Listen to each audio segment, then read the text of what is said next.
Sohrab recording studio Madhopur.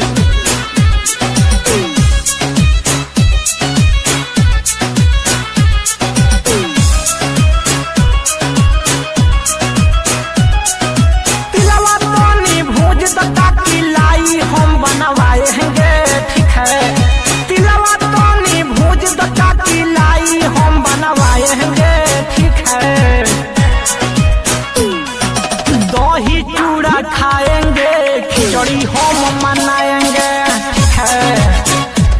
हाँ, दही चूड़ा खाएंगे खिचड़ी के नहाएंगे, ठीक है। करिए स्नान सब दही चूड़ा खाई के, ठीक है।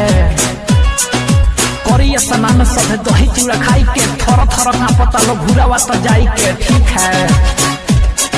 नून तो नहाई लो ले पानी गरम आई के काका अभी देखो बुदरा से लुकाई के, ठीक है। रतिया में मकर संक्रांति रोडवा पर लिखवाएंगे, ठीक है। रतिया में मकर संक्रांति चूना से लिखवाएंगे, ठीक है। दही चूड़ा खाएंगे खिचड़ी हम मनाएंगे, दही चूड़ा खाएंगे खिचड़ी के नहाएंगे, ठीक है। Presented by Unique Hits. Unique Hits. Unique Hits.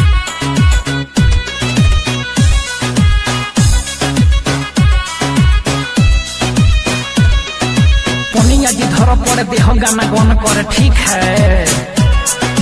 पनिया जी धर पड़े देह गाना गन करे बबुआ नहालई है हाला घर भर करे, ठीक है। उड़ी है पतंग हम चावरा में छूट के कटल पतंग मजा आवे खूबे लूट के, ठीक है।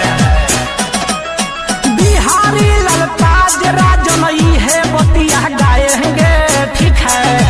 बिहारी ललताज राजन खूबे पतंग उड़ाएंगे, ठीक है। तिलवा तिलकुट खाएंगे खिचड़ी हम मनाएंगे,